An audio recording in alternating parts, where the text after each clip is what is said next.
Hello campers, it's Laura Eubanks of Design for Serenity with your succulent tip of the day, and it is a beautiful Saturday morning in my April 30th afternoon in my April 30th cactus and succulent garden. And we were supposed to be wrapping up Sunset Cliffs today, but we finished early, so I've had all day to putter around in my garden, and I made a decision. Remember this euphorbia snowflake that was in this pot, the Harita? It looked so beautiful, but I was concerned because it was really starting to crowd.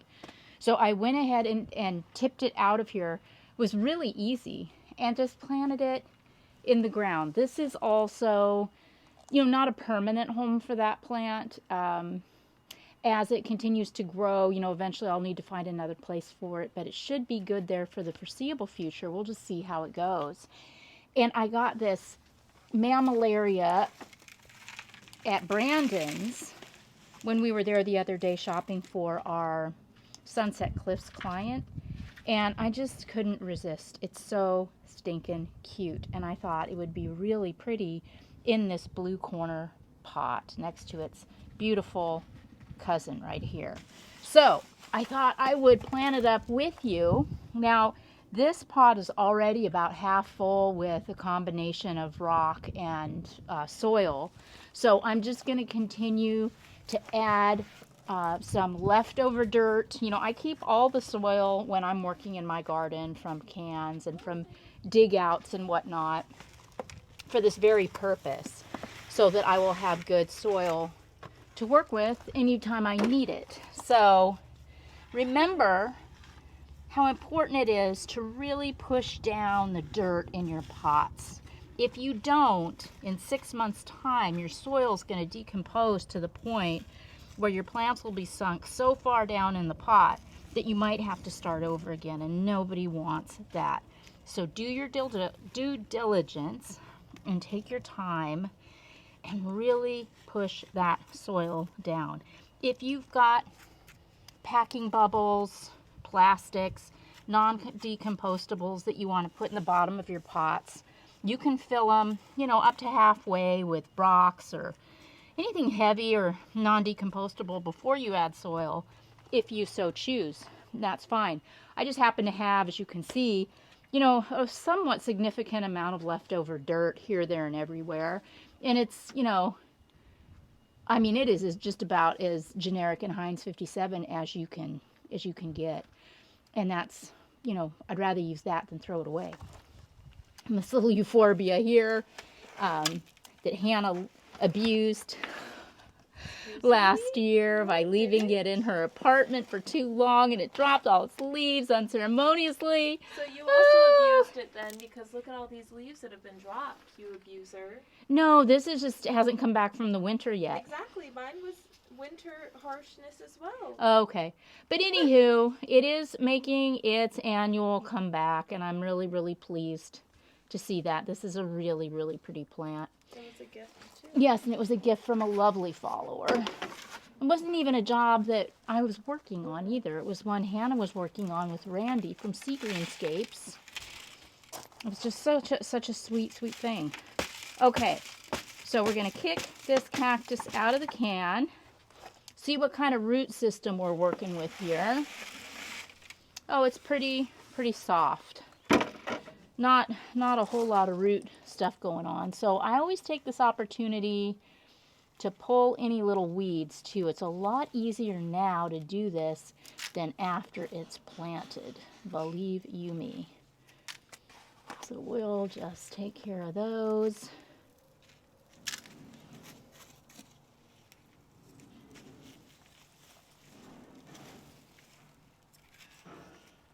Okay. Very good. Now, looks like I need a little more soil. So I'll just take some from the can that this was potted up in. Throw it in there. You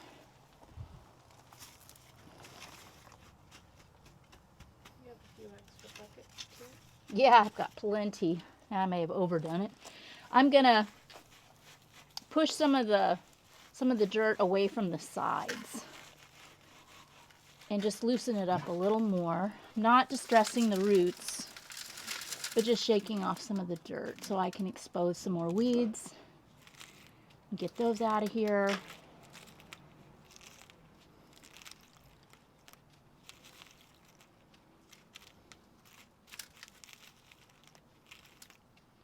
Okay, good.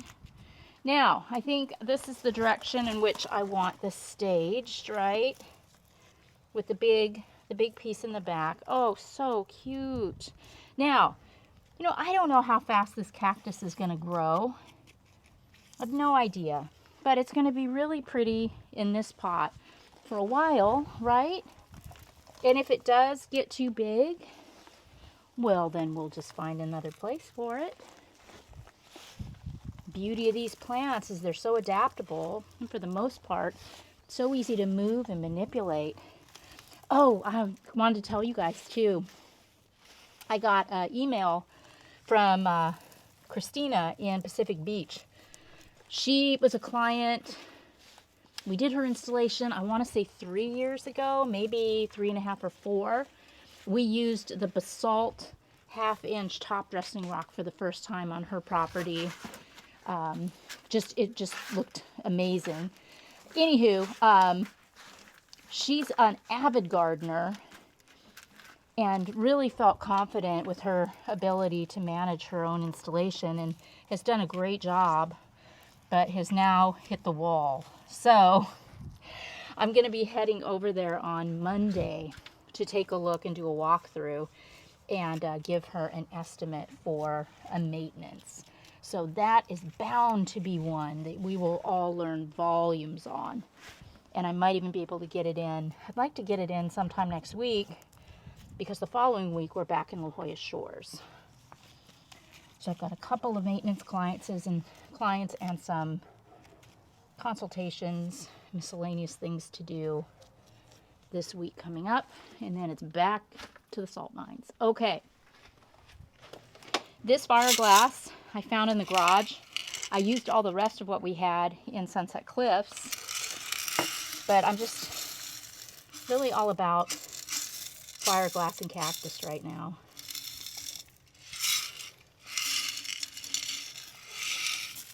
I just think it's such a cool contrasting look. Obviously, I think I missed a weed there. Little one. All right. Now, as far as watering this, the soil around this cactus was very, very dry. And since I did not distress the root ball in any way, I may give this a little drink of water this week. It surely won't hurt it. I typically water these plants when I do the gutters, which is about once or twice a week. I will slop water on everything else that's in here very, very gently. I don't over water. Basically just enough to rinse off any, dust that might be evident. I'll probably hit that when I do that. Now, this cool euphorbia can go back in its place right here. And then this broken pot, and I stage it as well, because why not? And then I'll come in here with a rake and clean up Bentley's toilet, do a better job of it. So the next time we see each other on a walkabout, this will all be really, really nice and tidy. Oh, that's so cute. I love that there. And while I have your attention, because we are going to be so busy over the next couple of weeks, I wanted to take an opportunity to show you the roses. I know it's not Walkabout Wednesday, but I still want you to see them because they are looking so pretty.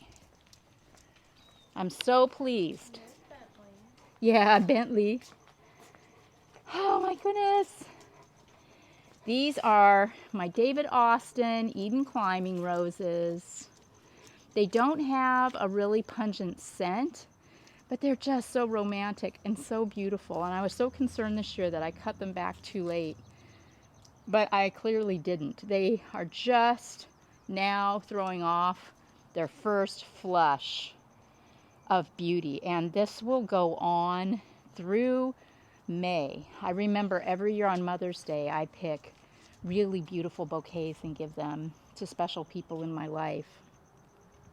And remember, with roses, the more you trim and deadhead, the more leaves and flowers you get. I mean, how magical is this?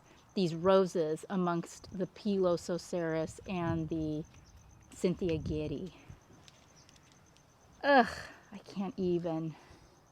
Just so, so beautiful. And also, I mentioned to you that I hadn't read the package directions when I fertilized the lemon tree the last time with the Espoma organic citrus fertilizer. And I didn't use enough. I was surprised when I actually read the directions just how much this thing required. So I think that I might have been a big part of the problem with this making a semi comeback instead of a full one.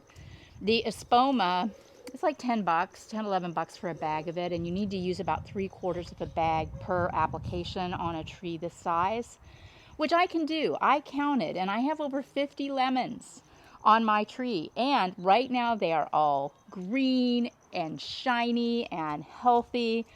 Even the leaves are looking better. So I'm feeling really encouraged by the progress on the lemon tree, and I think I can officially say that I will grant it a stay of execution for the foreseeable future. Well, I hope you enjoyed that little fun time with me in my garden. It's just been such a chill day of just doing fun things and picking a little section. The garden's not perfect by any stretch of the imagination, but you can do something perfect within the imperfection and just make yourself feel a whole lot better for it.